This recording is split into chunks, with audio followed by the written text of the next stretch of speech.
हमारे देश में बहुत सारे राज्य पर्वतीय राज्य हैं और पर्वतीय राज्यों में अवसंरचना निर्माण को लेकर कई सारी बाधाएं आती हैं। पहाड़ों को काट करके सड़कों का निर्माण करना, उनसे टनल बनाना, ऐसे कई सारे चैलेंजेस हमें लगातार देखने को मिलते हैं। वैसे भी ये जो पर्वतीय राज्य हैं ये आपदाओं के घर हैं। यहाँ पे बहुत सारी आपदाएं समय समय पर हमें सुनने को मिलती हैं।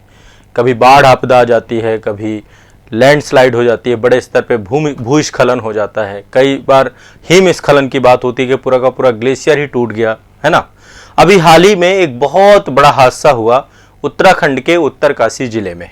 दरअसल ये बात थी दीपावली के दिन की, 12 नवंबर 2023 की, जिसमें 41 मजदूर फंस गए। एक सुरंग बनाई जा रही थी, निर्माणाधीन सुरंग थी और इनमें 41 मजदूर फंस गए और ये लंबे समय तक फंसे रहे। संभवतः आज यानी कि 23 नवंबर को गुड न्यूज आ सकती है कि जो है मजदूरों को निकाल लिया जाए, श्रमिकों को निकाल लिया जाए, क्योंकि बहुत तेजी से रेस्क्यू ऑपरेशन चलाया जा रहा है।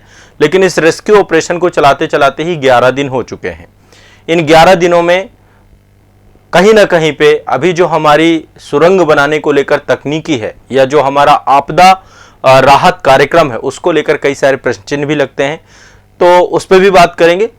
लेकिन सबसे पहले मैं आपको टनल में हुए हादसे के बारे में बताऊंगा, मानचित्र के माध्यम से भी बताऊंगा और पूरी के पूरे घटनाक्रम को लेकर के बताऊंगा। साथ ही फिर इसके बाद कैसे सुरंग निर्माण को लेकर क्या क्या विधियां होती हैं और आगे आकर के हमें किस तरीके से इसको लेकर इस तरीके के हादसे को रोका जा सके, इस पे भी हम बात करेंगे। ठीक है, तो जैसा कि आप सभी जानते हैं कि सरकार के द्वारा एक बहुत बड़ी परियोजना चलाई जा रही है, 4 धाम महामार्ग परियोजना, है ना। और उत्तरकाशी जिले में पूरा का पूरा प्रोजेक्ट है। जो चारों धाम हैं, गंगोत्री, यमुनोत्री, केदारनाथ, बद्रीनाथ, उन सभी को आपस में उत्तराखंड में जो है हर एक समय के लिए, अभी क्या होता है कि जो है एक निर्धारित समय रहता है, उस तय समय पर ही जो है यात्रा रहती है और बाकी समय पे यात्रा को रोक दिया जाता है। लेकिन वो हर एक समय तक, हर एक वेदर में 12 महीनों जो है एक रोड का निर्माण ऐसा किया जा रहा है जिससे 4 धाम को जोड़ा जा सके, चारों धाम को लेकर के। ठीक है, तो उसको लेकर एक बहुत बड़ा प्रोजेक्ट चल रहा है और ये प्रोजेक्ट आज नहीं चल रहा, आज से 2018 में जो है इसकी घोषणा हो गई थी और तब से चीजें चल रही हैं। तो इसी प्रोजेक्ट के तहत एक जो है सड़क निर्माण कार्य चल रहा था आपका सिलक्यारा एक जगह है, सिलक्यारा से बड़कोट, वहीं पर ही जो है एक सुरंग बन जा रही थी, एक बुढ़ा बनाई जा रही थी, लगभग 4.5 किलोमीटर की सुरंग थी। वहीं पर जो है 12 नवंबर को सुबह 5 से 5:30 बजे एक सुरंग पर जो है धंसाव हो गया। मतलब कि वहां पे लोग, सुरंग का निर्माण 4 किलोमीटर तक हो भी गया था, 4.5 किलोमीटर की सुरंग थी, लगभग 4 किलोमीटर तक सुरंग बन गई थी। अभी मैं मानचित्र में दिखाऊंगा और क्लियर हो जाएगा। तो वहां पे बहुत सारे श्रमिक थे, अचानक से जो है पूरा का पूरा पहाड़ जो है वो आपका धंस गया और उसके कारण से वहां पे 41 श्रमिक फंस गए, अभी भी फंसे हुए, लेकिन आज संभवतः उन श्रमिकों को निकाल लिया जाएगा। सरकार के द्वारा अभी इन बचाव के 5 तरीकों पे काम किया जा रहा है, तो एक बार इसको लेकर डिस्कस करेंगे सारी चीजें। तो जैसा कि मैंने आपको बताया, 4 धाम प्रोजेक्ट चल रहा है, ठीक है, उसके तहत ही यमुनोत्री नेशनल हाईवे है आपका, वहीं पर जो है सिलक्यारा से लेकर डंडल गांव एक जगह है, वहां के लिए एक ये टनल बनाई जा रही थी। ये पूरे पहाड़ को काट के बनाई जा रही थी। दरअसल टनल पे मैंने वैसे एक भारत दर्शन का वीडियो शूट किया है और मैं कोशिश करूंगा कि वो आपको उपलब्ध करा दूं। अटल टनल पे अभी वो वीडियो आया नहीं है, जल्दी आ जाएगा। जो अटल टनल बनाई गई है हिमाचल प्रदेश में, पीर पंजाल को काटा गया है, सबसे लंबी टनल है वो, और उसमें भी बड़ा चमत्कारिक है। देखेंगे आप, इतनी बड़े पहाड़ को बीच से काट दिया गया है और उस टनल के माध्यम से जो है जिस तरीके से वहां पे जो आपका रोहतांगला है, रोहतांगला को जो है जो सोलांग वैली है उसके साथ जोड़ दिया गया है। तो निश्चित तौर पे ये तो होता है कि टनल बन जाने से एक तो यात्रा की अवधि बहुत कम हो जाती है। ठीक है, तो यमुनोत्री नेशनल हाईवे पे ये टनल बनाई जा रही थी और इस टनल पे ही घटना हुई है।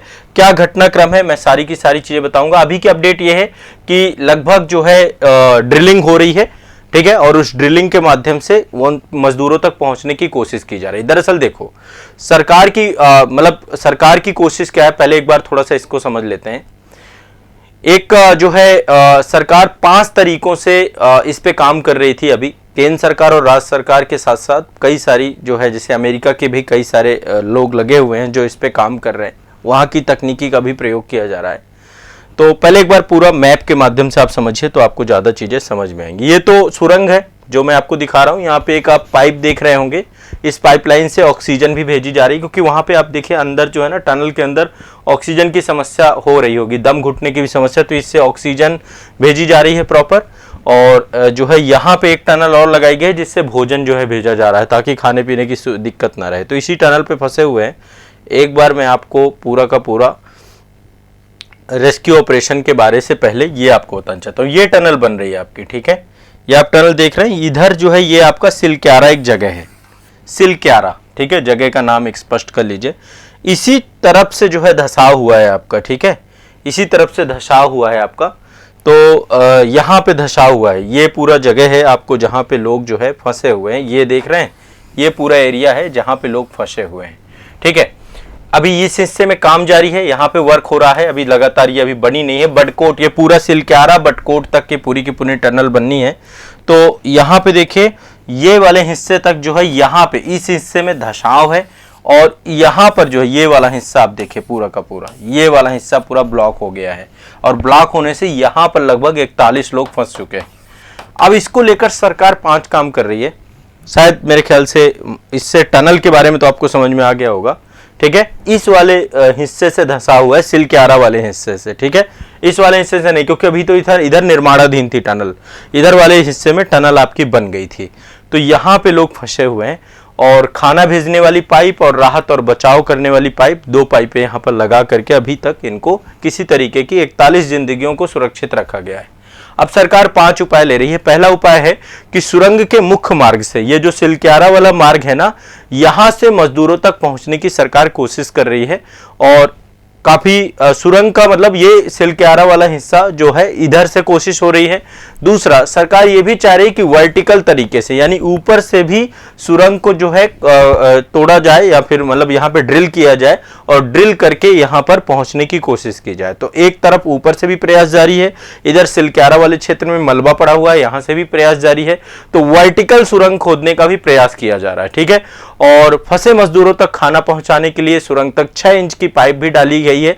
उसी पाइप के माध्यम से अभी तक उनके पास भोजन, पानी, ऑक्सीजन सब कुछ पहुंचाने की कोशिश की जा रही है, ठीक है। और जो है इधर जो ये दूसरा हिस्सा है बटकोट वाला हिस्सा, इस बटकोट वाले हिस्से से भी जाने का प्रयास किया जा रहा है, ठीक है, ताकि इधर से भी, तो हर तरीके से प्रयास चालू है। और 24 घंटे काम जारी है, ऐसा नहीं है कि काम नहीं हो रहा, 24 घंटे काम किया जा रहा है, ठीक है। तो यमुनोत्री राष्ट्रीय राजमार्ग के किनारे सिलक्यारा बटकोट सुरंग में ये घटना है आपकी पूरी की पूरी, और ये मैप के माध्यम से आपको मैं समझा रहा हूं। अब एक बार थोड़ा सा उत्तराखंड के मैप पे भी समझते हैं कि घटना कहां पे हुई है। आप देख रहे हैं ये उत्तराखंड का मैप है। उत्तराखंड के मैप में ये आपका उत्तरकाशी जिला है। आप देखेंगे तो जो उत्तराखंड है ना वो 2 भागों में बटा हुआ है, एक है आपका कुमायूं बेल्ट, दूसरा आपका गढ़वाल बेल्ट। तो जो उत्तरकाशी जिला है आपका, ये आपका गढ़वाल हिमालय में आता है। तो गढ़वाल हिमालय में पूरी की पूरी घटना हुई है। ये वाला हिस्सा ये देख रहे हैं ना, ये पूरा उत्तरकाशी जिला है। यहीं पर ये यमुनोत्री नेशनल हाईवे था, यहीं पे प्रोजेक्ट चल रहा था, ठीक है। ये देखिए, ये आपकी 4.5 किलोमीटर की पूरी सुरंग है, और इसी सुरंग पे ये पूरी की पूरी दिक्कत हुई है। ये आप पे देखिए यमुनोत्री है, यमुनोत्री मंदिर है, और ये सिलक्यारा सुरंग का निर्माण स्थल है। ये वाला हिस्सा, ये पूरा का पूरा यहाँ पे सुरंग का निर्माण किया जा रहा है। तो ये पूरा का पूरा आपका जो है मानचित्र के माध्यम से आप इसको देख सकते हैं, ठीक है। उत्तराखंड के मानचित्र में आप इसको देख सकते हैं, उत्तरकाशी जिले में, यानी सबसे। तो आप समझ सकते हैं यहाँ पे एक चैलेंज ये होगा कि टेम्परेचर इस समय बहुत ज्यादा लो होगा, है ना, क्योंकि पूरा का पूरा ये गढ़वाल हिमालय का पर्वतीय क्षेत्र है, यहाँ पे बड़े बड़े ग्लेशियर्स हैं और बहुत सारी दिक्कतें हैं। अब रही बात की सुरंग धसी क्यों, इसके पीछे का कारण क्या है, ठीक है। सुरंग धसने के पीछे का कारण क्या है, अभी तक देखो कोई एग्जैक्ट रीजन नहीं पता चला है, लेकिन यदि हम कारण की बात करें तो संभावित कारण क्या क्या हो सकता है। एक तो कारण यह हो सकता है कि जब सुरंग जहां पे धंसाव हुआ वहां पे कमजोर चट्टान हो सकती है पहाड़ की, ठीक है, कोई खंडित चट्टान हो सकती है, और इस चीज का जानकारी समय रहते नहीं पता चल पाया, क्योंकि जब एक बार पहाड़ धंसना चालू होता है ना तो फिर वो पूरा धंस ही जाता है, गिर ही जाता है। आप लोगों ने एक भारत दर्शन का मेरा वीडियो देखा हो, उत्तराखंड में ही था मैं उस समय, तो वहां पर लैंडस्लाइड होता रहता है। जैसे बारिश हुई ना, बारिश होने के बाद पहाड़ पूरी तरीके से क्या होता है, कमजोर हो जाता है ना, क्योंकि जिस तरीके से पहाड़ों को काट दिया गया ना, उनकी पकड़ कमजोर हो गई है। तो जिस तरीके से ड्रिलिंग हो रही थी यहाँ पे, है ना, और ड्रिलिंग होने के पीछे दो चीजें होती है, दो प्रकार की विधियां होती है जब भी सुरंग की खुदाई की जाती है। तो एक ड्रिल और ब्लास्ट विधि होती है जिसको हम बोलते हैं डीबीएम, है ना। एक होती है टनल बोरिंग मशीनें होती हैं कई सारी, जिनको हम टीबीएम बोलते हैं। दो तरीके से होता है। तो डीबीएम के माध्यम से यहाँ पे ज्यादा काम किया जाता है, बहुत रिस्की होता है आपका डीबीएम।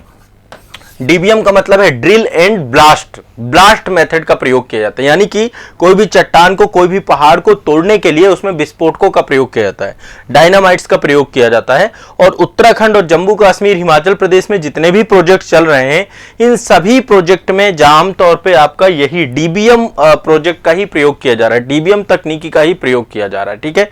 और एक आपका होता है टनल बोरिंग, टीबीएम।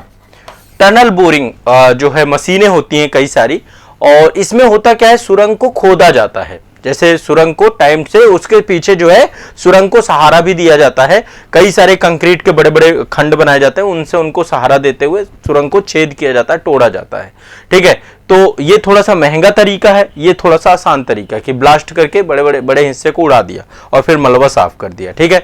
लेकिन इससे क्या होता है, पहाड़ कमजोर हो जाता है और फिर कब कहां पे क्या धसाव होगा पता नहीं। ये बहुत असुरक्षित तरीका है, ये थोड़ा सुरक्षित तरीका है। इसका एक मैं उदाहरण देता हूं। दिल्ली मेट्रो जो आपकी भूमिगत तरीके से बनाई गई है ना, भूमिगत मेट्रो है ना दिल्ली में, खासकर येलो लाइन आप देखेंगे जो आपका ये समयपुर बादली से चालू होती है और हुडा सिटी सेंटर तक जाती है।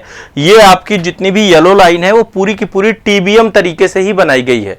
टीबीएम तरीके से मतलब यहां पर जो है एक तरीके से चट्टानों में प्रॉपर छेद किया गया है और छेद करने के साथ साथ उसको मशीनों के द्वारा कटाई की गई है, ठीक है। तो जो दिल्ली मेट्रो में भूमिगत सुरंगें सब टीबीएम मेथड से माना गया है और इससे मतलब कहीं ना कहीं पे किसी तरीके से कोई दिक्कत हुई नहीं, बहुत बढ़िया से इंफ्रास्ट्रक्चर डेवलप किया गया इतने बड़े लेवल पे जबकि सुरंगें बनाई गई हैं, ठीक है। तो अभी इसकी बात करेंगे हम लोग। तो एक तो डीबीएम मेथड का प्रयोग किया जा रहा था, है ना, और ऐसे में कोई भी कमजोर चट्टान जो है वो धंस गई, उसने जो है यहाँ पे हादसा कर दिया।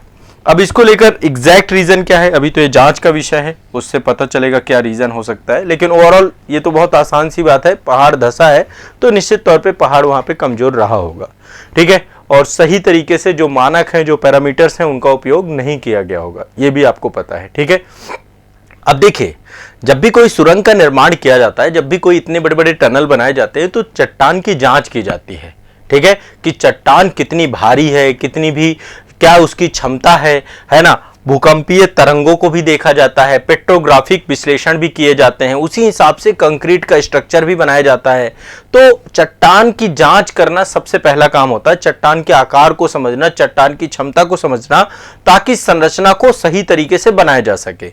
तो पहला काम तो सुरंग निर्माण में यह होता है। दूसरा काम क्या होता है कि प्रॉपर उसकी निगरानी और उसको लेकर के उसको सपोर्ट दिया जाता है, ठीक है, ताकि कोई भी सुरंग बनाई जाए तो उसमें सपोर्ट सिस्टम रहे प्रॉपर। कई सारी सुरंग पे स्टील के माध्यम से, पाइप्स के माध्यम से, तो उसको प्रॉपर साथ साथ सपोर्ट भी दिया जाता है उतनी भार क्षमता को लेकर, ताकि किस तरीके की धसाव की स्थिति ना बने।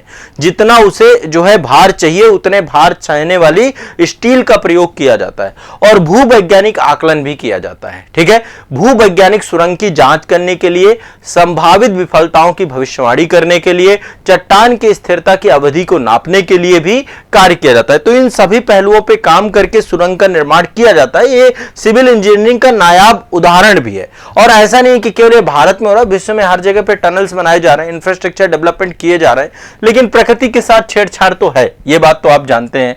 प्रकृति के साथ बड़े स्तर की छेड़छाड़ है ये, और इसी कारण से इस तरीके के बड़े हादसे हमें आए दिन देखने को मिलते हैं। लेकिन गुड न्यूज ये है कि राहत और बचाव का कार्य अपने अंतिम चरण पे है। जल्द ही गुड न्यूज आ सकती है कि ये सारी जिंदगियां सुरक्षित बचाई जा चुकी हैं, ठीक है। और पूरा प्रयास किया जा रहा है, भारत सरकार और जो आपकी केंद्र सरकार है और राज्य सरकार है, उनकी जितनी भी एजेंसियां हैं वो सारी की सारी इन जानों को बचाने के लिए लगी हुई हैं।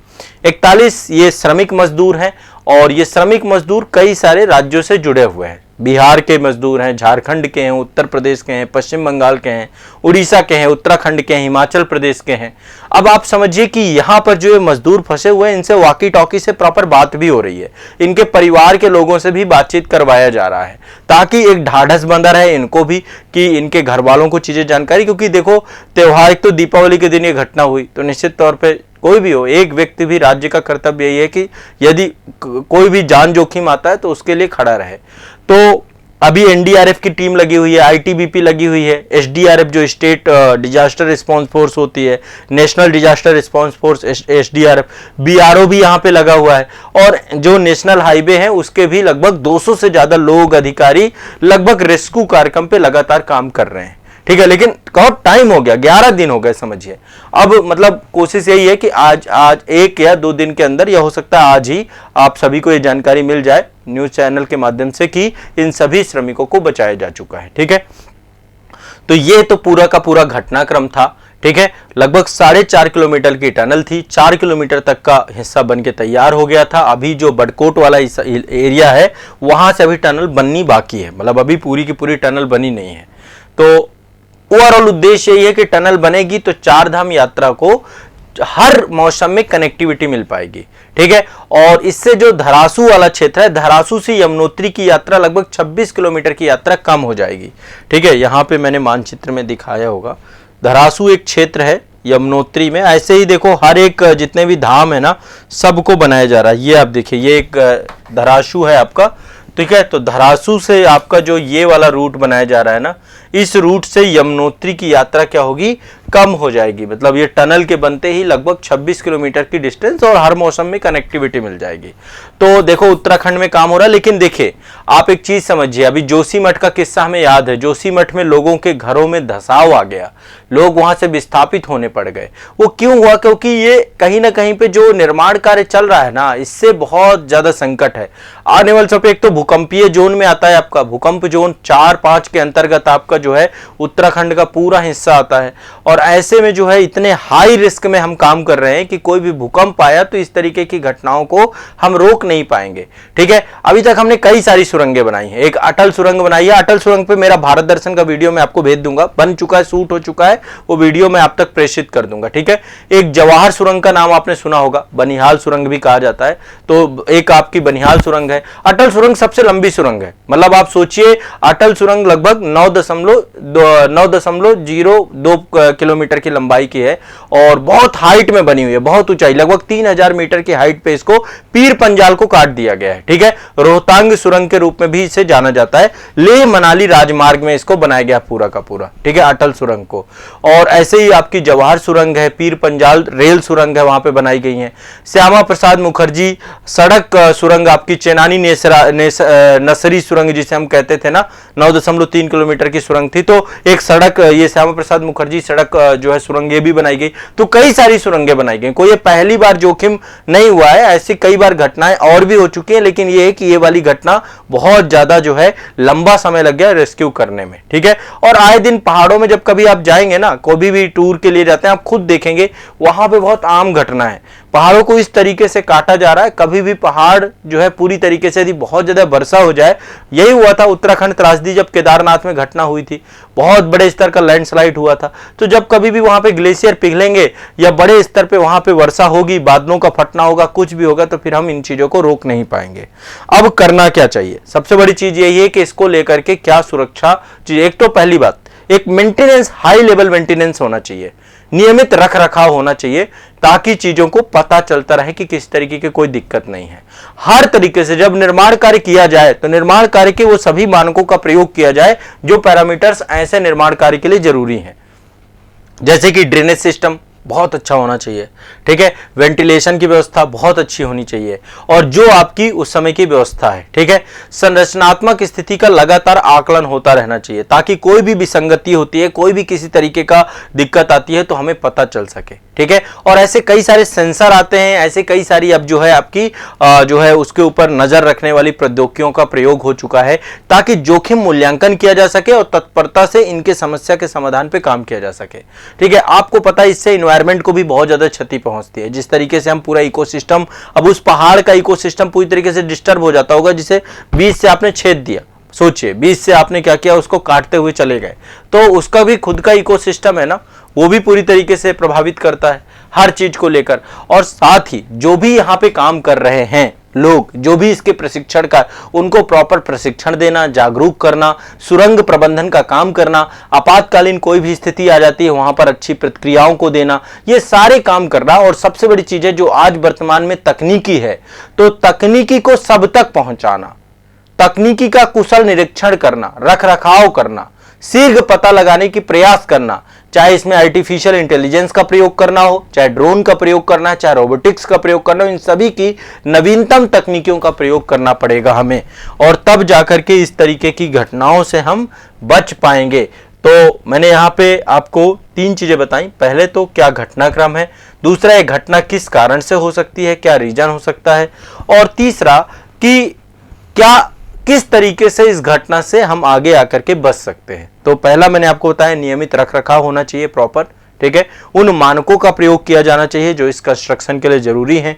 जोखिम मूल्यांकन समय समय पर होता रहना चाहिए, समय समय पर जो है आपको तत्पर रहना चाहिए, प्रशिक्षण और जागरूकता प्रॉपर सभी को देते रहना चाहिए, और त्वरित कार्यवाही होनी चाहिए, तत्परता इतनी बेहतर होनी चाहिए, और प्रौद्योगिकी को साथ में एक साथ जोड़ करके समस्याओं का निदान करना चाहिए, ठीक है। तो ये जो है कुछ मेरे तरफ से दिए गए सुझाव हैं और पूरे घटनाक्रम की जानकारी। अब इसको लेकर कोई भी अन्य अपडेट आती है तो निश्चित तौर पे मैं आपको बताऊंगा, इससे आपके एग्जाम में मेंस में क्वेश्चन बन सकता है, ठीक है। प्राकृतिक आपदाओं को लेकर हर तरीके से चीजें पूछी जा सकती हैं, तो आप लोग जरूर ध्यान रखिएगा। ये जो पूरा का पूरा मुद्दा है, टॉपिक है, और शायद संभवतः आज गुड न्यूज़ आ जाएगी, तो आप लोगों को मतलब 41 जिंदगियां बचानी जरूरी हैं, उस दिशा में बहुत गति से, तीव्रता से काम चल रहा है, ठीक है। तो ये सेशन आप सभी का आज के लिए इतना ही रहेगा, और मुझे एक बार आप लोग बताइए कैसा लगा, ये प्रतिक्रिया दीजिए अपनी कि कैसा लगा, क्या टॉपिक आपको समझ में आया कि क्या क्या पूरा मैटर है, ठीक है। और लगभग 50 मतलब कि पूरी टनल पे जो भी अपडेट होगा आगे चल के हम डिस्कस करेंगे। चलिए।